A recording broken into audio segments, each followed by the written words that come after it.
हम सब लोग श्री यमुना जी के किनारे बैठे हैं। इस यमुना जी की कितनी महिमा है। तो वाहरा पुराण के अंदर यमुना जी की इतनी बढ़िया महिमा आई कि नैमिषारण्य में एक निषाद रहता था और महाराज कोई भक्त नहीं था, भक्त के कोई लक्षण नहीं थे उसके अंदर। एक बार क्या हुआ, उसका किसी कार्यवश मथुरा आना हुआ और मथुरा से कार्य करते हुए वह वृंदावन आया। अब उसको किसी मित्र ने बोला, भैया उस समय नाव आदि कम चला करती थी।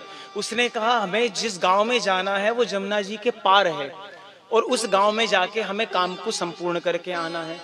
तो उन्होंने कही भैया हम तो यहाँ कोई को जाने ना है, तो एक बात बता, जो हमारा सामान है हम कैसे रखेंगे, या जो भी हमने जूता पैर रखे हैं तो ये कहाँ रखेंगे।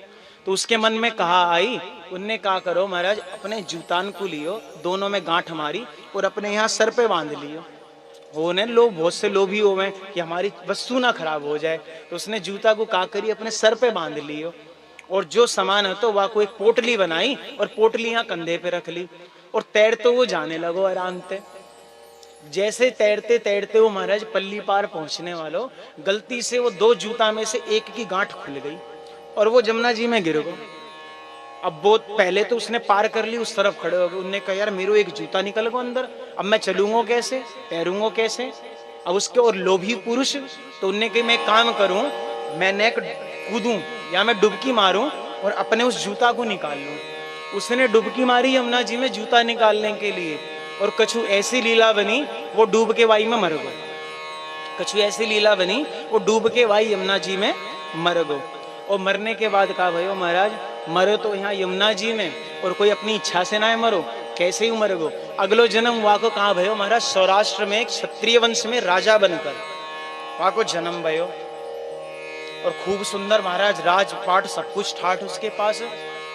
उसकी शादी भी हो गई, काशीराज की एक कन्या थी पीपरी नाम की, उसके साथ वहां को ब्याह हो गया। अब भोग करते करते उसको 70 वर्ष बीत गए। कितने? 70 वर्ष बीत गए। और एक दिन रात्रि में सोते सोते उसके मुख से नाम निकलो मथुरा मथुरा मथुरा मथुरा, उसके मुख से ये नाम निकला। तो उसकी जो पत्नी थी, जब प्रातः काल उठी तो उनने कही कि ये तुम रात में सोते सोते मथुरा मथुरा मथुरा क्या करते रहते हो, क्या है ये मथुरा मथुरा। तो उनने कही मैं ये जवाब तो यहाँ न दूंगा, एक काम कर तू हमें काम करे मथुरा ही चलें, तब तो वहां जवाब दूंगा मैं। तो वो अपने जितना भी राजपाट था सब कुछ अपने बालकों को सौंपकर आ गया यहाँ पर और उसने यहाँ पर रहा, कुछ दान पुण्य किया, जितना उससे सेवा बनी, साधु महात्माओं की सेवा करी, खूब यहाँ पर दान किया, खूब भोजन भंडारे किए। उसके बाद उसने अपनी पत्नी को इसी यमुना जी के किनारे बिठाया और कहते तू पूछ रही थी ना कि मैं मथुरा मथुरा मथुरा क्यों करता हूँ, तो एक बात बता कि तुझे ही कैसे मथुरा शब्द सुना और तो किसी को नहीं सुना। पहले तू बता कि तू पिछले जन्म में क्या थी। तो उस स्त्री ने बताया कि महाराज मैं पिछले जन्म में मैं गंगा किनारे रहा करती थी, मैं अपने पिता के साथ मथुरा कुछ काम से आई और हम नाव में बैठकर यमुना जी को पार कर रहे थे। मुझे तैरना आता नहीं था, नाव पलट गई, वो लोग तो बच गए और मैं यमुना जी में डूब के मर गई। और मेरे ऊपर ऐसी कृपा हुई, मैं अगले जन्म में देखो रानी बन गई, काशी महाराज के यहाँ पे पुत्री बन के पैदा हुई। और आपके साथ क्या हुआ? तो उसने भी बताया कि भैया मैं तो निषाद था, यमुना जी में डूब के मर गया अपना जूता खोजने के चक्कर में, और सौराष्ट्र में मैं राजा बन गया क्षत्रिय वंश में। तो कहते हैं भैया कोई जानबूझकर भी नहीं, अगर गलती से भी कोई यमुना जी में डूब के मर जाए तो महाराज वो भी उसका इतना कल्याण होगा कि वो महाराज अगले जन्म में राजा रानी बिल्कुल अवश्य बन जाए। अब ये मत सोचना कि आज भी डूब के मरे राजा रानी बनना है हमें। डूबना किस में है? उन यमुना महारानी के रस में डूबना है। क्योंकि जो 3 हमारे यहाँ प्रमुख नदियां हैं, गंगा जी, यमुना जी, नर्मदा जी, किसी व्यक्ति को ज्ञान की प्राप्ति करनी है तो वो क्या करे? गंगा जी की शरण में जाए।